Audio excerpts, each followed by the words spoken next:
así se presentaron los hechos. Esta semana nosotros hicimos una rueda de prensa donde nuestros abogados y una cantidad de compañeros de la prensa y de la televisión estuvieron presentes. Y ahora vamos a pasar a esa parte también para hacer un resumen de lo que sucedió en esa rueda de prensa que fue transmitida directamente por CDN y también por Twitter.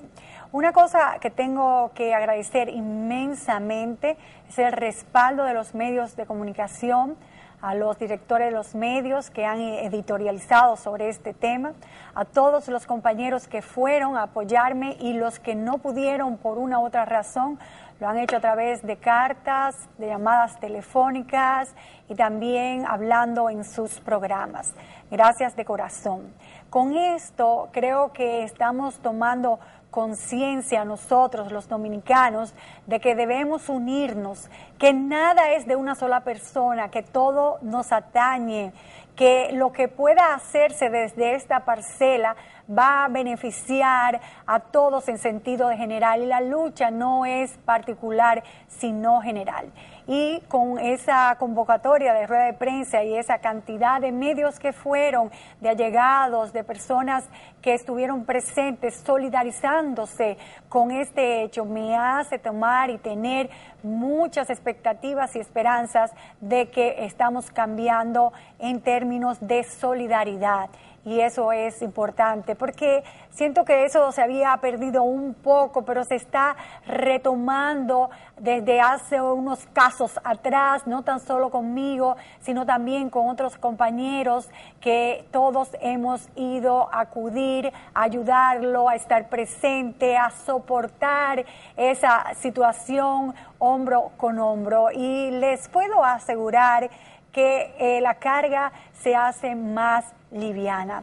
Una de las cosas que más he podido disfrutar de este proceso, si se puede llamar así, porque la verdad que cuando se crea este nudo de tanta energía, de tanta violencia verbal, no es una cosa que a mí como persona me agrade para nada. Pero a través del Twitter, señores, he tenido este feedback diario, segundo a segundo, de miles de personas que me siguen. A esa comunidad de Twitter, señores, gracias de corazón, gracias inmensamente, porque es como un termómetro que uno puede ver cómo está pensando y sintiendo el corazón de la sociedad.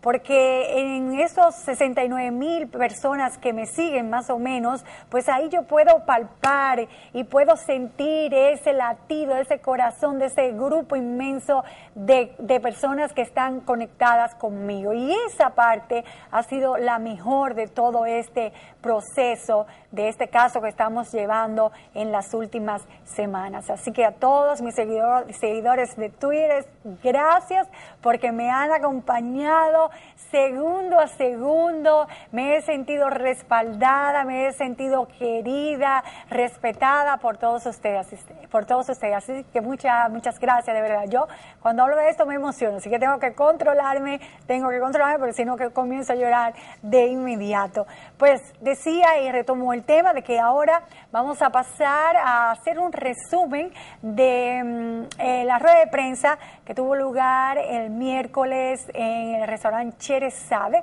y como ya dije, había muchas personas ahí y muchos medios también.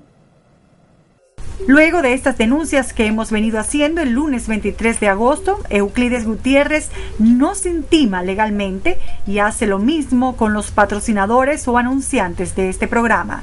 Ante este abuso y actuación temeraria del funcionario de la Superintendencia de Seguros, convocamos a una rueda de prensa este 24 de agosto para dar a conocer a través de los medios de comunicación la posición de nuestro programa en compañía de nuestros abogados. Esperamos los meses y entonces cuando nuevamente comenzamos a investigar, vimos que su deuda en vez de rebajar aumentó considerablemente y que solo se había hecho un pago en julio 28 de 119,000 pesos. Los 200,000 pesos que salieron en la prensa nunca se realizó. Ese cheque nunca entró a la cuenta de Edesur para abonar la deuda del funcionario público. Toda persona que entienda que su honor ha sido afectado tiene todo el derecho de reclamar la protección y la reparación por vía de actuaciones posteriores, nunca bajo la forma de censura previa. Ese comportamiento del señor Euclides Gutiérrez Félix ha sido ya calificado en doctrina constitucional y se califica como un mecanismo indirecto, intimidatorio y disuasivo para afectar derechos fundamentales. Bajo ninguna circunstancia los anunciantes y patrocinadores de un medio son responsables ni civil ni penalmente. Contra quien se está atentando en las realidades, contra el público en general, a quien se le impide recibir las informaciones verdaderas, que no son las de la propaganda política. Entonces, definitivamente, ese es un atentado contra el público en general, pero también es un atentado contra la prensa en completa, porque desde el momento en que a un periodista se permite que a un periodista se le intimide y se le estrangule económicamente, intimidando y amenazando a sus anunciantes, se está amenazando a toda la prensa de la República Dominicana. Periodistas, representantes de los más importantes medios de comunicación del país, así como agrupaciones de la sociedad civil estuvieron presentes, pues no se trata solamente de un atentado a este programa, sino también a la prensa en general. Entonces propongo formalmente aquí que todos firmemos ese documento de apoyo, que no sea solo una instancia, un recurso elevado por una persona, sino por toda la prensa o por una gran parte de la prensa, que cree todavía que la libertad de expresión es un fundamento esencial de una democracia y un derecho que todos debemos defender para poder vivir en paz en este país.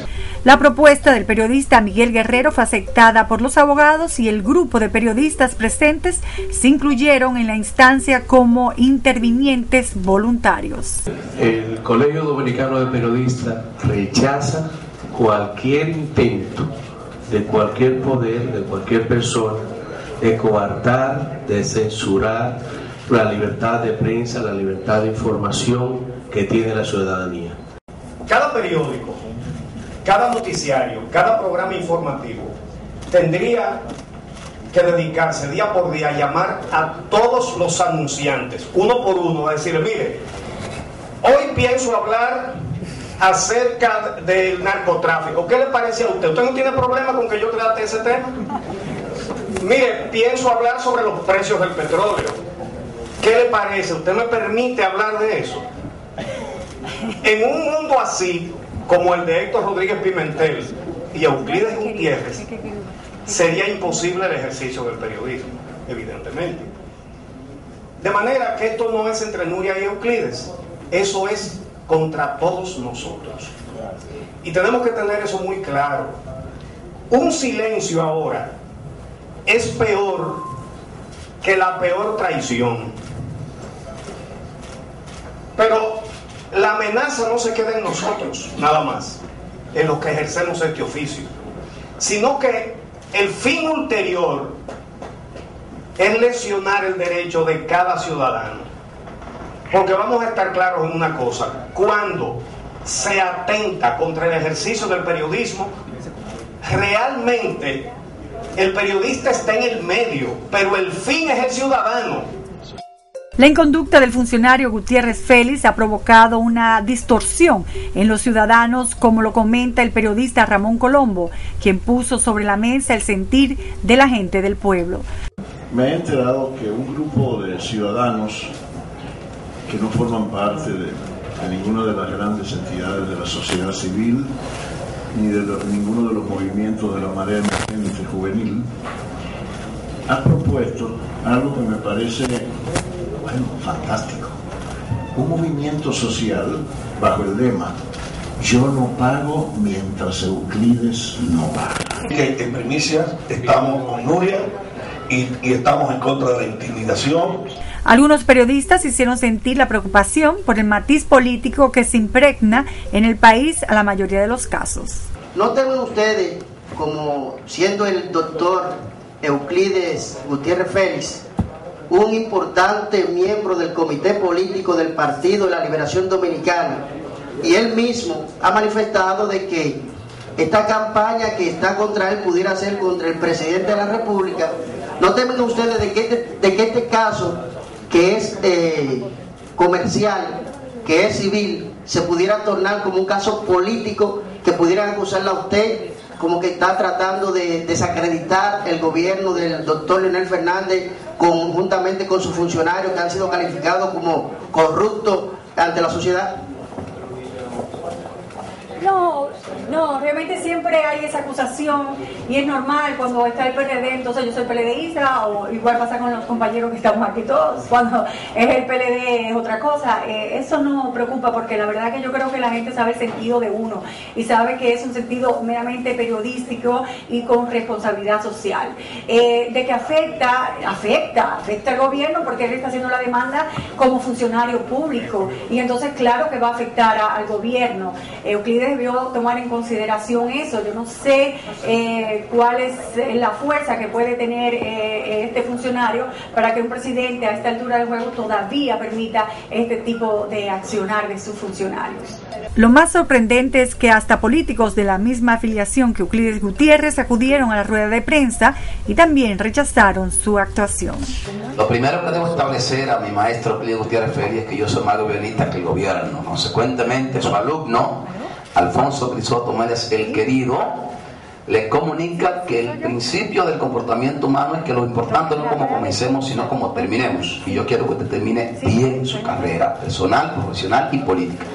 Lo segundo es, el querido también paga 3 facturitas de luz y trato de hacer mi liguito para actualizar y mantenerme al día.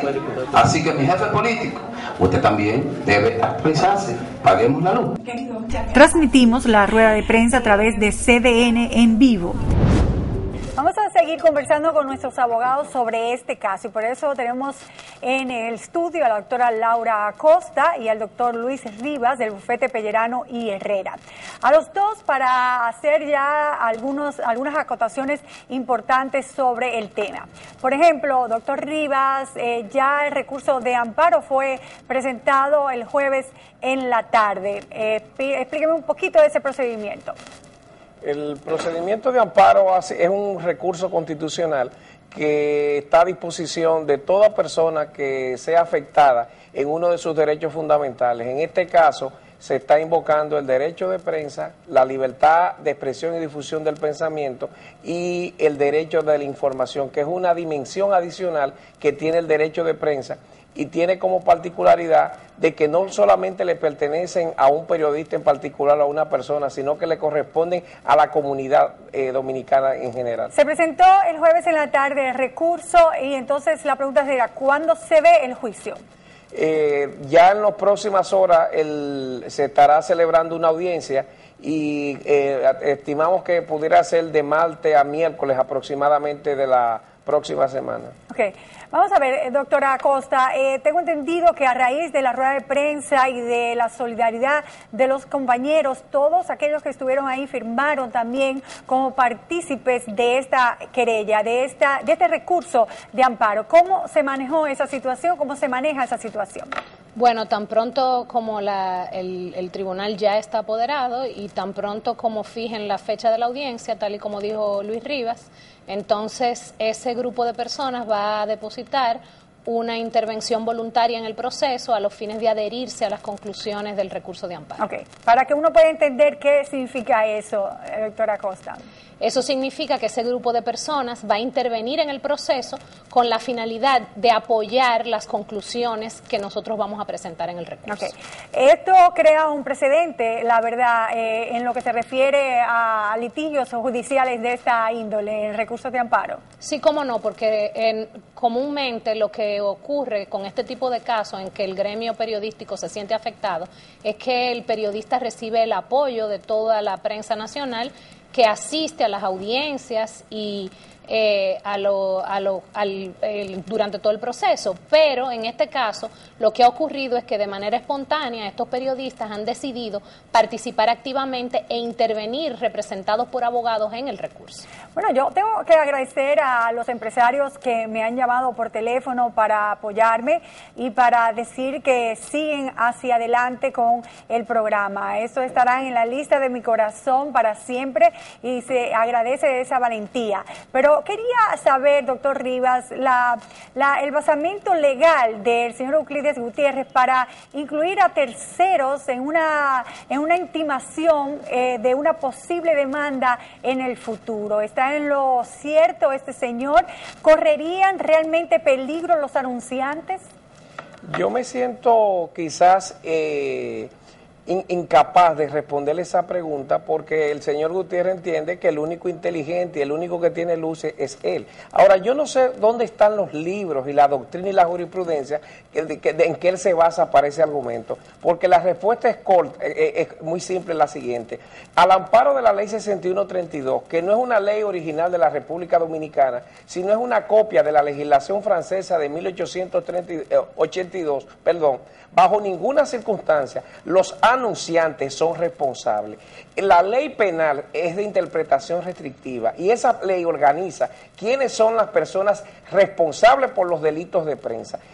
A él lo escuché hablando de un principio de doctrina. Eso no existe, eso es un disparate de marca mayúscula. Y si a eso le adicionamos, él no tiene un solo aval, ni doctrinal ni jurisprudencial, por lo menos la doctrina que nosotros conocemos. De hecho, me llamó abogado de mentira. Le vamos a demostrar en el tribunal que estos abogados de mentira le van a demostrar a él verdades jurídicas que él nunca en su vida habrá visto porque jamás leyó eso. Toda la doctrina francesa, el profesor Emile Garzón, la enciclopedia Dallos, los textos del delito de prensa, que son 2 tomos, Jean Pradel, uno de los más recientes penalistas, ninguno sostiene eso. Lo que nosotros hemos visto es totalmente lo contrario, y el tema es más grave. Desde el punto de vista constitucional, eso es un agravio a derechos fundamentales, pero peor aún, él no comprende que el derecho cambió, que los tiempos han cambiado, y él no se da cuenta que no solamente es a Nuria Piera que él está agraviando a la sociedad dominicana, sino que el país corre el riesgo de ser expuesto a ser procesado ante la Corte Interamericana de Derechos Humanos, porque la República Dominicana reconoció la competencia de la jurisdicción de la Corte Interamericana. Por eso es más grave todavía el agravio del señor Euclides Gutiérrez. Doctora Costa, había una sentencia previa donde se establecía, reciente, del año pasado, cuando la colega Alicia Ortega también tuvo una situación similar, parecida con otro funcionario, en este caso Rodríguez Pimentel. Existiendo esta sentencia donde se dice que un tercero no puede ser afectado y que los anunciantes no pueden ser demandados porque auspicien, porque patrocinen un programa, uno pensó que la situación había terminado ahí. Esta sentencia, ¿de qué nos puede servir a nosotros con este nuevo recurso de amparo? Bueno, esta sentencia ha sido introducida, su dispositivo y parte de los principios establecidos por dicha sentencia, nosotros lo pusimos como un precedente en el recurso de amparo que hemos interpuesto. Evidentemente esto ha ocurrido, se ha repetido esta actuación por parte de un funcionario público, porque el funcionario que anteriormente había incurrido en esta práctica, el señor Héctor Rodríguez Pimentel, aparte de la sanción pública y moral de toda la sociedad dominicana que estuvo en contra de sus actuaciones extrajudiciales, improcedentes e irregulares, él no recibió una sanción por parte del gobierno central por haberlo colocado en esa situación engorrosa. Un gobierno presidido por una persona que alegadamente cree en el derecho a la información. Entonces, visto eso, cualquier otro funcionario se siente fortalecido por su gobierno de interponer acciones de este tipo, porque si lo único que les va a ocurrir es que va a haber una sentencia que diga que no pueden volver a hacer eso, ellos desisten y se acabó lo que se daba, y entonces ellos continúan con sus actuaciones. Ese es el problema. Esa sentencia nos va a servir a nosotros de precedente jurisprudencial, evidentemente. Pero eso no obliga al juez a tomar ninguna determinación parecida porque cada quien tiene su criterio. No, evidentemente. Lo que sí obliga al juez es la jurisprudencia de la Corte Interamericana de los Derechos Humanos, que es todavía más clara que la decisión que intervino en el caso de Alicia Ortega. La decisión de la Corte Interamericana de los Derechos Humanos estableció de manera muy clara que los anunciantes, ese tipo de actuación en contra de los anunciantes es violatorio de los derechos fundamentales y de la libertad de prensa y es restrictivo de la libertad de prensa. Doctor, para ir finalizando, doctor Rivas, ¿qué es lo que se pretende con este recurso de amparo? ¿Qué es lo que en buena lid en buen término judicial, se pretende que el juez como sentencia evacue? Sí, esencialmente que el juez establezca que ese tipo de intimidaciones constituye un agravio a esos derechos fundamentales y que no pueden ser turbados, y a partir de ahí se establezca un mensaje de que los anunciantes bajo ninguna circunstancia son responsables penalmente. Ellos no tienen ni el control ni la dirección del contenido de un programa ni de lo que se difunde en el programa. En este caso, entonces, el juez puede decirle al señor Euclides Gutiérrez que retire la intimación enviada a los anunciantes. Puede ir mucho más allá, no solamente que retire la intimación, sino darle la tranquilidad a los anunciantes de que eso constituye una turbación a esos derechos fundamentales porque ellos no comprometen su responsabilidad. Bueno, pues ya muchas gracias a los abogados que están siguiendo este caso, como es el doctor Luis Rivas, que acaba de hablar, el juez de Pellerano y Herrera, y a la doctora también Laura Acosta. Gracias por seguirnos con nosotros. Desde hace mucho tiempo están apoyándonos y les agradezco a ellos de forma personal ese hecho. Me siento respaldada y segura con la sabiduría judicial de estos dos jóvenes profesionales. Así que muchas gracias y nosotros vamos a continuar con el programa. Yo no voy a pagar, eso es una discusión. Dentro de un momento volvemos con las últimas incidencias de este caso. Así que lo